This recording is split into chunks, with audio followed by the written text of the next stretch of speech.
Ibu Septia merupakan pemilik usaha Cimin dan Maklar Anjani yang telah menjalankan usahanya selama kurang lebih 5 tahun. Usaha ini termasuk usaha mikro yang dikelola secara mandiri tanpa memperkerjakan karyawan tambahan. Dalam kegiatan usahanya, Ibu Septia memproduksi dan menjual Cimin serta Maklar secara langsung kepada konsumen. Produk yang dijual memiliki harga Rp5.000 per porsi. Usaha ini menjadi sumber pendapatan utama dan terus beroperasi dengan memanfaatkan peralatan sederhana namun mampu memenuhi kebutuhan pelanggan sehari-hari. Berdasarkan latar belakang tersebut, terdapat beberapa rumusan masalah yang menjadi fokus penelitian ini. Pertama, bagaimana klasifikasi biaya pada usaha Cimin dan Maklar milik Ibu Septia. Yang kedua, apa saja komponen biaya termasuk biaya bahan baku, biaya tenaga kerja, biaya overhead pabrik, serta beban komersial yang digunakan dalam proses produksi dan penjualan.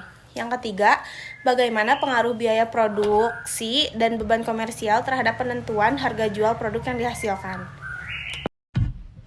Tujuan penulisan: mengetahui klasifikasi biaya pada usaha Cimin dan Maklar, mengidentifikasi komponen biaya yang digunakan dalam proses produksi dan pemasaran, menganalisis peranan biaya produksi dan beban komersial dalam menentukan harga jual produk. Bahasan ada 6 nomor. Yang pertama ada biaya bahan baku, yang kedua biaya tenaga kerja, yang ketiga biaya overhead pabrik atau BOP, yang keempat beban komersial, yang kelima perhitungan biaya produk Cimin, dan yang terakhir nomor 6 perhitungan biaya produk Maklar. Nah, jadi biaya overhead pabrik atau BOP adalah seluruh biaya selain biaya bahan baku langsung dan biaya tenaga kerja langsung. Biaya ini diperlukan untuk mendukung proses produksi tetapi tidak dapat ditelusuri langsung ke produk tertentu. Pada usaha Ibu Septia, BOP terdiri dari biaya minyak goreng, bumbu tabur, kap plastik, gas LPG, serta air dan listrik yang digunakan selama proses produksi. Di sini saya akan menjelaskan bagian biaya overhead pabrik. Nah, di makalah kita ini terdiri dari dua, yaitu biaya overhead pabrik variabel dan biaya overhead pabrik semi variabel. Dan untuk membuat satu produk Cimin, biaya overhead pabrik variabel itu bahan yang nilainya relatif kecil atau bahkan banyak atau hanya pelengkap. Berdasarkan wawancara yang sudah kita dapatkan dari pedagangnya langsung, yang masuk kategori BOP variabel adalah minyak goreng, bumbu tabur, sama kap plastik atau wadahnya.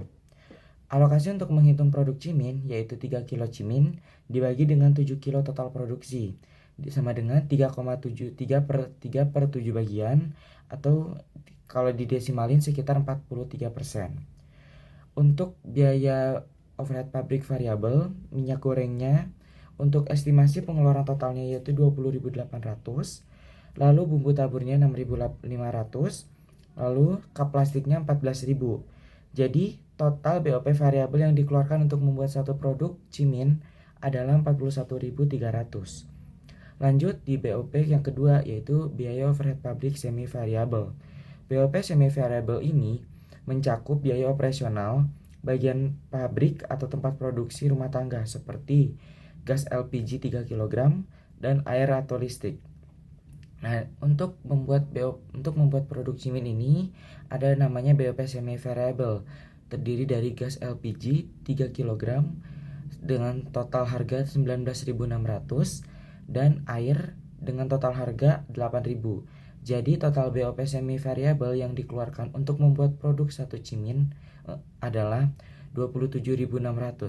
Jadi bisa kita simpulkan, bisa kita total BOP variabel 41.300 ditambah dengan total BOP semi variabel 27.600, hasilnya adalah 68.900.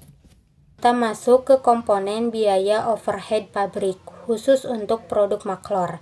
Yang pertama ada BOP semi variabel, yaitu memiliki elemen tetap dan variabel. Untuk gas LPG 3 kg sebesar 19.600 serta air dan listrik sebesar 8.000. Jadi total BOP semi variabelnya adalah 27.600. 27.600 itu dari mana? Dari 19.600 ditambah 8.000 hasilnya 27.600. Yang kedua ada BOP variabel, yaitu biaya yang berubah secara proporsional sesuai volume produksi.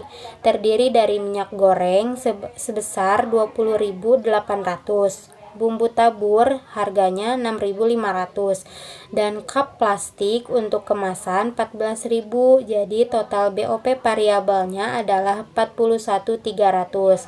Sama kayak tadi caranya, 20.800 ditambah 6.500 ditambah 14.000 hasilnya 41.300. Yang ketiga ada total BOP maklor. Kita tambahin aja hasil-hasilnya, kayak total BOP variabelnya adalah 41.300 ditambah 27.600. Kita tambahin aja, jadi total BOP produk maklor sebesar 68.900. Biaya tenaga kerja juga merupakan biaya yang timbul akibat penggunaan tenaga manusia dalam proses produksi. Walaupun usaha ini tidak memiliki karyawan, tenaga, dan waktu yang dikeluarkan pemilik tetap diperhitungkan sebagai biaya implisit agar perhitungan biaya produksi menjadi lebih akurat. Nah, di sini saya juga akan menjelaskan bagian biaya tenaga kerja atau BTK.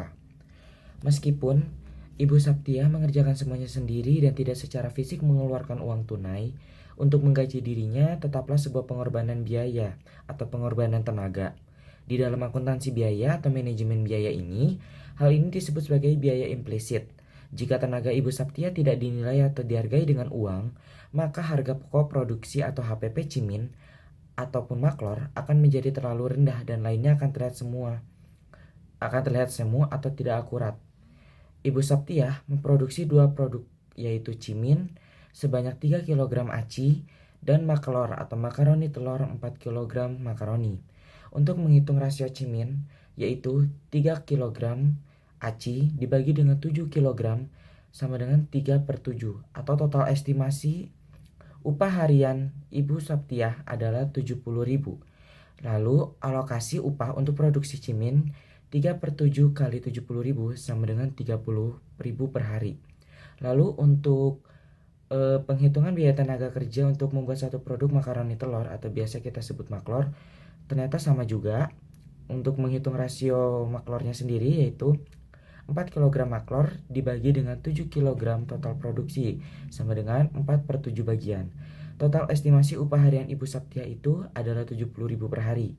Maka alokasi upah untuk produksi Cimin 4/7 dikali 70.000 sama dengan 40.000 per hari.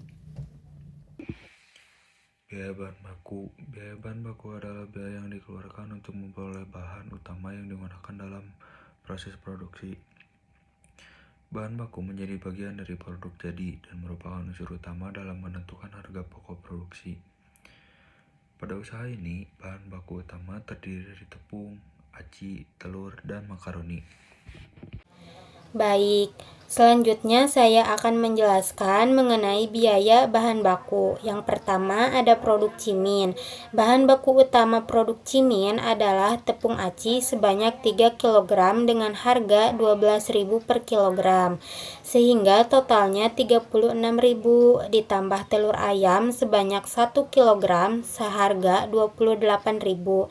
Jadi total BBB untuk Cimin adalah 64.000. 64.000 dari mana? Dari 36.000 ditambah 28.000 hasilnya 64.000. Untuk produk maklor, kita beli makaroni sebanyak 4 kg dengan harga 18.000 per kilogram. Totalnya 72.000. 72.000 itu dari mana? Dari 18.000 dikali 4 kg hasilnya 72.000. Kita juga beli telur ayam sebanyak 1,5 kg dengan harga 28.000 per kilogram. Totalnya 42.000. Jadi total BBB untuk maklor adalah 114.000.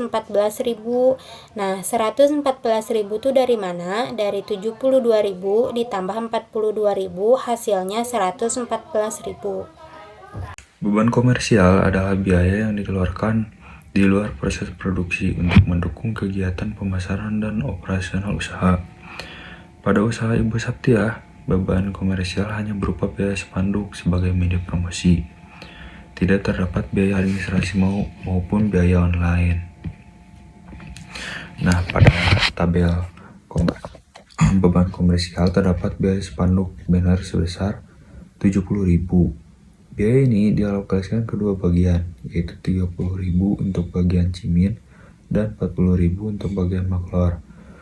Berdasarkan perilaku biayanya, biaya spanduk atau banner termasuk biaya tetap atau yang disebut fixed cost, karena jumlahnya tidak berubah meskipun aktivitas penjualannya berubah. Untuk beban administrasi dan umum, pada periode ini tidak terdapat biaya yang dikeluarkan, sehingga nilainya Rp0 dan tidak ada alokasi biaya ke masing-masing bagian. Dengan demikian, total beban komersial perusahaan adalah Rp70.000 yang terdiri dari alokasi Rp30.000 untuk Cimin dan Rp40.000 untuk Maklor. Beban komersial ini seluruhnya berasal dari biaya promosi berupa spanduk atau banner. Kesimpulan yang dapat saya ambil dari sini yaitu memiliki 5 poin. Yang pertama, biaya pada usaha Cimin dan Maklor terdiri dari biaya bahan baku, biaya tenaga kerja, biaya overhead pabrik, dan beban komersial.